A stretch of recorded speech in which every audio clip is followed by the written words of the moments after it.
जो घटना हुई बम्बई में, वो हमें तो बिल्कुल विश्वास नहीं हो रहा है कि ये घटना हुई है। लेकिन हमारा एक नेता बाबा सिद्दीकी, ये बहुत सालों से पॉलिटिक्स में काम कर रहे हैं।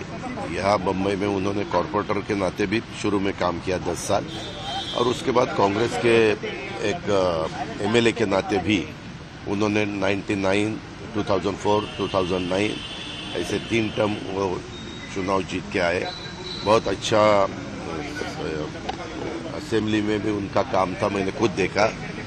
मिनिस्ट्री में भी वो थे, मिनिस्ट्री में भी उनका काम बहुत अच्छा होता था। जो भी उनका डिपार्टमेंट है, उनके डिपार्टमेंट का पूरा स्टडी करके लोगों को कैसी मदद हो सके इसके बारे में वो ज़्यादा ध्यान देते थे। और कल जो घटना हुई है, वो घटना आज तक हमें विश्वास नहीं हो रहा है कि ऐसा कुछ हुआ है। लेकिन पुलिस डिपार्टमेंट ने तुरंत उसके बारे में जानकारी शुरू की है। 2 लोगों को उनके हाथ में लगे हैं, 2 लोग, और भी कुछ लोग हैं। उनको ढूंढने के लिए, उनको लाने के लिए 5 टीम पुलिस डिपार्टमेंट ने लगवाई है और अलग अलग स्टेट में उनको भेजा है। सीएम साहब भी इसके ऊपर उनका ध्यान दे रहे हैं, खुद होम मिनिस्टर भी दे रहे हैं, और मेरा भी है, हमारे बाकी साथियों का भी है। और जल्द से जल्द पता चलेगा कि एग्जैक्ट ये सब करने का कारण क्या है, किसने ये सब सुपारी दी, किसने ये सब किया।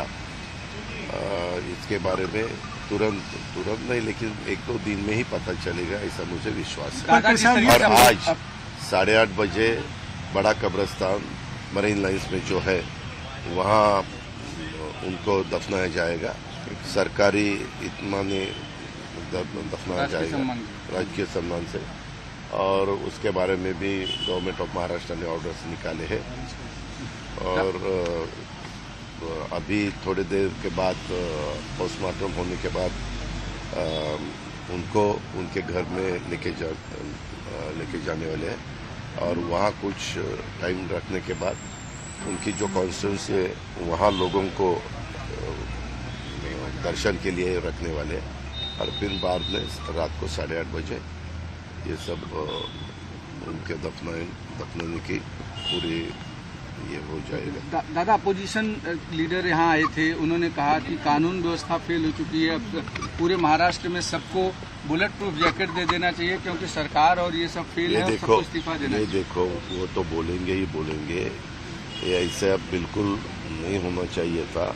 अभी अपोजिशन वालों क्या बोलेंगे, वही बोलेंगे। लेकिन हमारा काम है कानून ठीक रखना, कानून व्यवस्था ठीक न रखना, और उसके बारे में और भी जो भी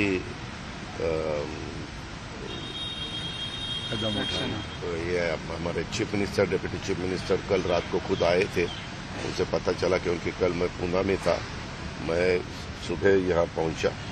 लेकिन मेरी रात को देर से देवेंद्र जी के साथ भी बात हुई, चीफ मिनिस्टर साहब के साथ भी बात हुई। उन्होंने बताया कि इसके पीछे कौन है, किसका हाथ है, ये हम ढूंढ के ही निकालेंगे। हम जरूर उसका बंदोबस्त करने वाले हैं जिन्होंने ये सब कदम उठाया। और अपोजिशन वालों को जो भी बोलना है वो बोल सकते हैं, लेकिन मेरी इतनी उनको विनती है कि अपना एक साथी, उन्होंने कांग्रेस में भी काम किया, हमारे महाविकास आघाड़ी में भी उन्होंने काम किया, अभी राष्ट्रवादी कांग्रेस में आके वो महायुति का भी एक घटक बने थे और अच्छी तरह से काम करने की उनकी कोशिश थी। वो स्पीच भी अच्छी तरह से देते थे। उनके एरिया में कुछ कार्यक्रम भी हुए, वहाँ लोगों ने बहुत अच्छी तरह से रिस्पांस दिया था। मैं खुद था, प्रफुल्ल भाई थे, बाबा थे, जिशान थे, सब हम थे। लेकिन जो नहीं होना चाहिए तो हुआ, इस पर हमें बहुत दुख है।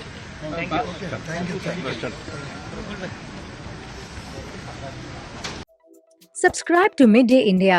Get direct notifications on all our videos by clicking on the bell icon.